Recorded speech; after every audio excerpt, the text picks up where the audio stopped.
चलिए, very good evening. Next reading है हमारी सुपर हेट्रोडाइन रिसीवर। क्लियर?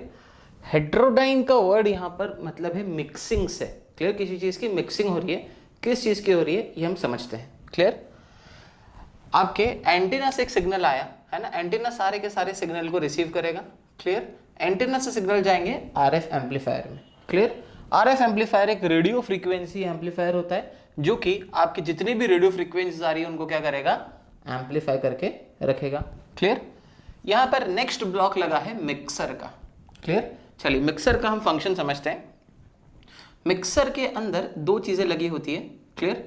एक होता है आपका प्रोडक्ट मॉड्यूलेटर लगा होता है। क्लियर? और एक लगा होता है आपका बैंड पास फिल्टर।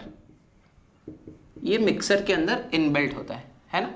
और अलग से मैंने यहाँ पे लोकल ऑसिलेटर, LO का मतलब है लोकल ऑसिलेटर, जो कि एक फ्रीक्वेंसी प्रोड्यूस कर रहा है F। LO का मतलब है लोकल ऑसिलेटर की फ्रीक्वेंसी, तो ये रही F, और LO का मतलब है लोकल ऑसिलेटर की फ्रीक्वेंसी। क्लियर? यहां से भी एक सिग्नल आएगा, ये रहा सिग्नल, और ये रहा लोकल ऑसिलेटर की फ्रीक्वेंसी। क्लियर? चलिए, इसको सबसे पहले समझते हैं। मिक्सर दो काम करता है। क्लियर? मिक्सर या तो अप कन्वर्जन करेगा या फिर डाउन कन्वर्जन करेगा।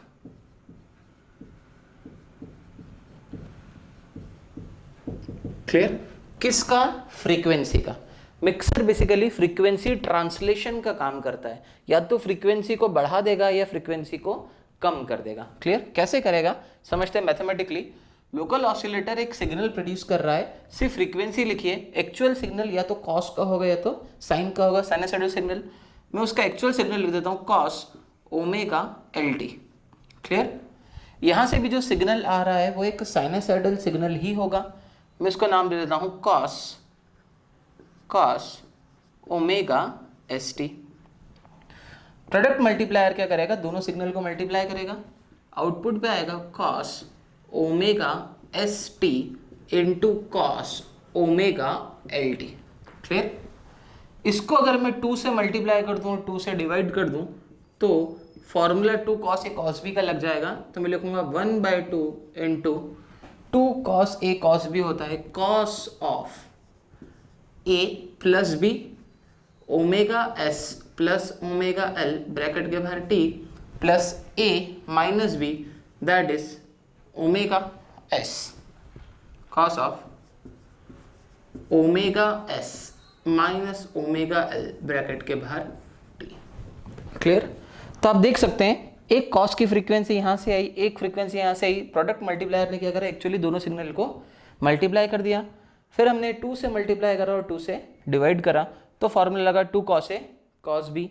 2 कॉस ए कॉस बी होता है cos A plus B plus cos A minus B. जब दोनों फ्रीक्वेंसी को हम ऐड करते हैं तो उसको हम बोलते हैं अप कन्वर्जन।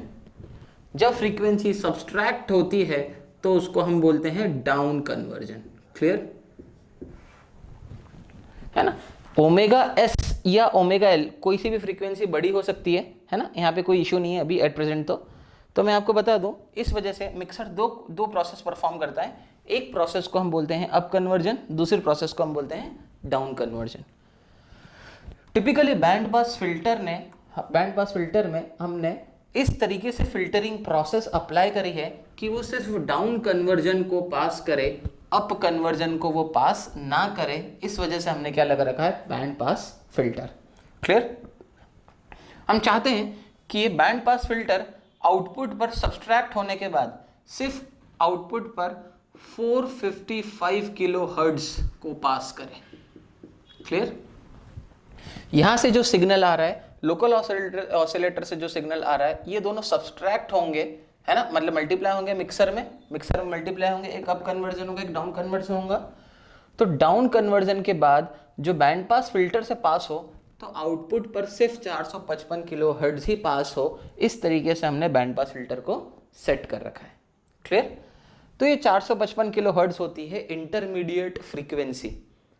इस वजह से हमने जो नेक्स्ट स्टेज पे लगा है IF एम्पलीफायर, हमने क्या करा है, इंटरमीडिएट फ्रीक्वेंसी को ही एम्पलीफाई करा है बस। बाकी अगर कोई फ्रीक्वेंसी एग्जिस्ट करती भी है तो वो पास नहीं करेगा। क्लियर? चलिए, अभी एक बार पूरा ऑपरेशन समझ लेते हैं इसका, फिर वापस मिक्सर पे आएंगे। इंटरमीडिएट फ्रीक्वेंसी एम्पलीफायर इस 455 किलोहर्ट्ज वाले सिग्नल को आगे पास करेगा, ये जाएगा डीमॉड्यूलेटर में।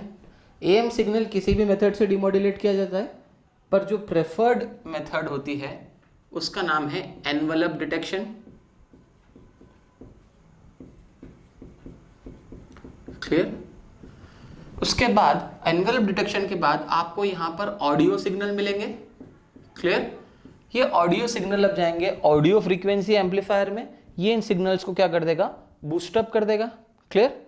और मैं पहले भी एक्सप्लेन कर चुका हूं ट्यून्ड रेडियो फ्रीक्वेंसी रिसीवर में भी, इसकी पहली स्टेजेस में आप जब भी एम्पलीफिकेशन कर रहे हैं आप हमेशा वोल्टेज का कर रहे हैं। क्लियर? और पावर एम्पलीफायर ऐसी स्टेज है जहां पर वोल्टेज के साथ साथ करंट भी बूस्ट अप होगा, क्योंकि अब आपको लाउड स्पीकर को ड्राइव कराना है। तो लाउड स्पीकर को ड्राइव करने के लिए वोल्टेज और करंट दोनों की जरूरत पड़ती है। इस वजह से सबसे लास्ट स्टेज पर आपने पावर एम्पलीफायर लगा के रखा है। क्लियर? चलिए अब ये कैसे फंक्शन परफॉर्म करता है ये अब हम समझते हैं मिक्सर के ऑपरेशन के बाद। क्लियर? चलिए फॉर एग्जाम्पल मेरे पास में एक बैंड है ना, एएम का बैंड एग्जिस्ट करता है 540 से लेके 1650 किलोहर्ट्ज का एएम का बैंड होता है। क्लियर? चलिए मैं सबसे पहले मैं फ्रीक्वेंसी सुनना चाहता हूं, है ना, मैं जो फ्रीक्वेंसी सुनना चाहता हूं मैं यहाँ पे नोट कर देता हूं। सबसे पहले मैं 600 किलोहर्ट्ज की फ्रीक्वेंसी सुनना चाहता हूं। क्लियर? उसके बाद मैं सुनना चाहता हूं 1000 किलोहर्ट्ज की फ्रीक्वेंसी। क्लियर? और उसके साथ में एक और एक फ्रीक्वेंसी यहां पर ले लेता हूं, वो है कुछ 1510 किलोहर्ट्ज की फ्रीक्वेंसी। क्लियर? तो ये इन सभी की बैंडविड्थ, ये सारे सिग्नल्स मैं रिसीव करना चाहता हूं। क्लियर? तो एक एक करके लेते हैं। ये रहा signal number 1, signal number 2 and signal number 3, है ना। इसके ऑपरेशन से एक एक सिग्नल लेंगे तो आपको पूरा सुपर हिटोरेन रिसीवर की कॉन्सेप्ट समझ में आ जाएगी। सबसे पहले मैं 600 किलोहर्ट्ज की फ्रीक्वेंसी का सिग्नल लेता हूं, तो 600 किलोहर्ट्ज की फ्रीक्वेंसी का सिग्नल आएगा आरएफ एम्पलीफायर से। आरएफ एम्पलीफायर को मैंने 600 किलोहर्ट्ज पर ट्यून कर रखा है, आएगा और वो मिक्सर के अंदर सिग्नल चला जाएगा। क्लियर? यहां पर जो ट्यूनिंग होती है उसको हम गैग ट्यूनिंग बोलते हैं। क्लियर? गैग ट्यूनिंग का मतलब है लोकल ऑसिलेटर और आपके आरएफ एम्पलीफायर को मिला के एक नॉब दिया जाता है, वो नॉब के बेसिस पर साथ में क्या होती है, ट्यूनिंग होती है। क्लियर? फॉर एग्जाम्पल अगर 600 किलोहर्ट्ज का सिग्नल आ रहा है, क्लियर, तो मेरा लोकल ऑसिलेटर को मैं ट्यून करूंगा तो यहां से जो FLO एग्जिस्ट करेगा वो हो जाएगा मेरा 1055 किलोहर्ट्ज पर सेट होगा, है ना। मैं लोकल ऑसिलेटर की ट्यूनिंग करते करते करते करते अपने हाथों से कहाँ पे लाऊंगा, 1055 किलोहर्ट्ज पर ले आऊंगा। उससे क्या होगा, उससे ये होगा जैसे ही मेरा 600 किलोहर्ट्ज यहाँ पर पहुँचेगा और यहाँ से 1055 किलोहर्ट्ज में दूंगा, तो 1055 माइनस 600 किलोहर्ट्ज, क्योंकि डाउन कन्वर्जन होता है। तो आप देख सकते हैं यहाँ पे आउटपुट पर इंटरमीडिएट फ्रीक्वेंसी है ना, FIF, तो आउटपुट पर FIF जो मिलेगी वो हो जाएगा आपका 1055 किलोहर्ट्ज माइनस 600 किलोहर्ट्ज। क्लियर? तो आपको जो इंटरमीडिएट फ्रीक्वेंसी मिलेगी वो वापस से मिल जाएगी 455 किलोहर्ट्ज। और अब ये फ्रीक्वेंसी IF एम्पलीफायर में जाएगी जो कि सिर्फ 455 किलोहर्ट्ज को एम्पलीफाई करता है और आगे तक चली जाएगी। ये रहा केस नंबर 1। केस नंबर 2, अब मैं सुनना चाह रहा हूँ 1000 किलोहर्ट्ज का सिग्नल। क्लियर? तो बड़ी अच्छी बात है, 1000 किलोहर्ट्ज का सिग्नल आएगा, मैं वापस से ट्यूनिंग करूँगा। क्लियर? तो यहाँ पर जो होगा आपका FLO लोकल ऑसिलेटर इस बार मुझे सेट करना पड़ेगा 1455 किलोहर्ट्ज पे, है ना। अपने हाथों से सेट करूंगा, ऐसे धीरे धीरे धीरे नॉब घुमाते जाऊंगा तो एक ना एक पॉइंट ऐसा आएगा जहाँ पे लोकल ऑसिलेटर 1455 किलोहर्ट्ज पे चला गया। तो अपने आप अब जो फ्रीक्वेंसी मुझे मिलेगी, आप देख सकते हैं वापस से FLO माइनस FS करूंगा तो आपकी 1455 किलोहर्ट्ज माइनस, अब मैं सुनना चाह रहा हूँ 1000 किलोहर्ट्ज का सिग्नल। क्लियर? 1455 माइनस 1000 किलोहर्ट्ज, तो आउटपुट पर फिर से 455 किलोहर्ट्ज आ गया। बहुत अच्छी बात है ना, 455 किलोहर्ट्ज आ गया। हमारी जो ट्यून्ड रेडियो फ्रीक्वेंसी रिसीवर की प्रॉब्लम थी वो सॉल्व हो गई, क्योंकि Q बहुत अच्छे से मेंटेन्ड है। आप देख सकते हैं दोनों ही केसेस में Q कांस्टेंट आ रहा है। Q का अगर फॉर्मूला आपको याद हो तो होता है resonant frequency upon bandwidth. Clear? तो यहाँ पर रिजोनेंट फ्रीक्वेंसी तो कांस्टेंट है 455 किलोहर्ट्ज। क्लियर? तो 455 अपॉन बैंडविड्थ 10 किलोहर्ट्ज की होती है। क्लियर? तो आप देख सकते हैं Q की वैल्यू कांस्टेंट है 45.5, है ना। तो बहुत ज़्यादा सुपीरियर हो गया अब ये सुपर हेटेरोडाइन रिसीवर से, क्योंकि हर बार वहाँ पर Q चेंज हो रहा था और यहाँ पर इस पॉइंट पर Q क्या है, कांस्टेंट है। क्लियर? चलिए, तो फिर प्रॉब्लम कहाँ गई? प्रॉब्लम थर्ड वाले सिग्नल में आती है। अब आप ध्यान से देखिएगा, इस प्रॉब्लम का नाम है इमेज फ्रीक्वेंसी। क्लियर? चलिए, 600 किलो हर्ट्ज वाला सिग्नल, अब ये सारे सिग्नल एक साथ आ गए मेरे आपके एंटीना पे, first second and third. Clear? अब मेरे को सुनना था सिर्फ 600 किलो हर्ट्ज का सिग्नल, तो ये तो एंटीना पर आया, एंटीना से आरएफ एम्पलीफायर में गया, आरएफ एम्पलीफायर तीनों रेडियो फ्रीक्वेंसीज थी, तो आरएफ एम्पलीफायर ने तीनों रेडियो फ्रीक्वेंसीज को पास कर दिया। लोकल ऑसिलेटर पे आए, तो लोकल ऑसिलेटर को मैंने सेट कर रखा था 1055 किलो हर्ट्ज पे। क्लियर? तो आप देख सकते हैं 1055 किलो हर्ट्ज पे जब सेट कर रखा था, तो 1055 kilohertz minus 600 kilohertz is 455 kilohertz, intermediate frequency आ गई। Very good. क्लियर? जब मैंने 1000 को 1055 किलो हर्ट्ज में से अगर सब्सट्रैक्ट करूंगा तो 455 किलो हर्ट्ज नहीं आएगा। बहुत अच्छी बात है, क्योंकि ये सिग्नल सुनना भी नहीं था, ये पास हो गया, ये पास नहीं हुआ।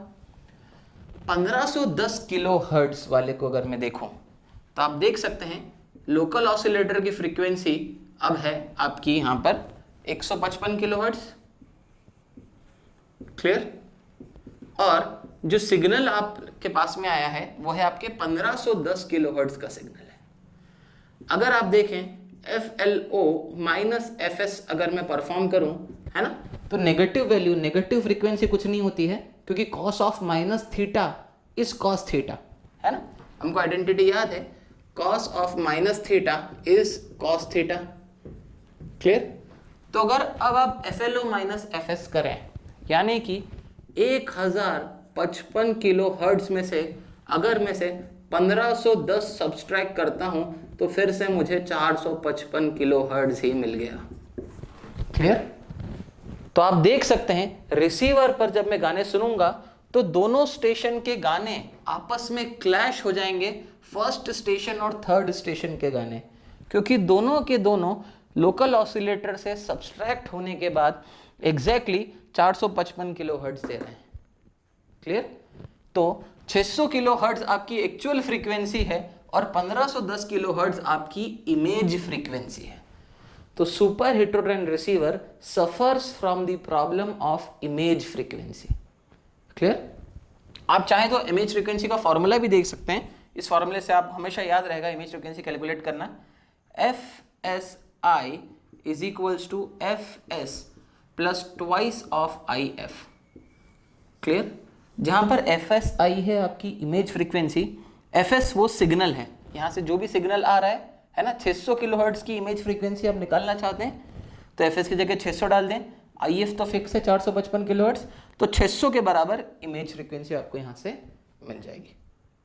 चलिए, अगले लेक्चर में हम देखेंगे इस प्रॉब्लम से कैसे छुटकारा पाया जाए, है ना, इस प्रॉब्लम को कैसे एलिमिनेट किया जाए और क्या क्या इंपॉर्टेंट फैक्टर्स हैं आपके सुपर हेटेरोडाइन रिसीवर के।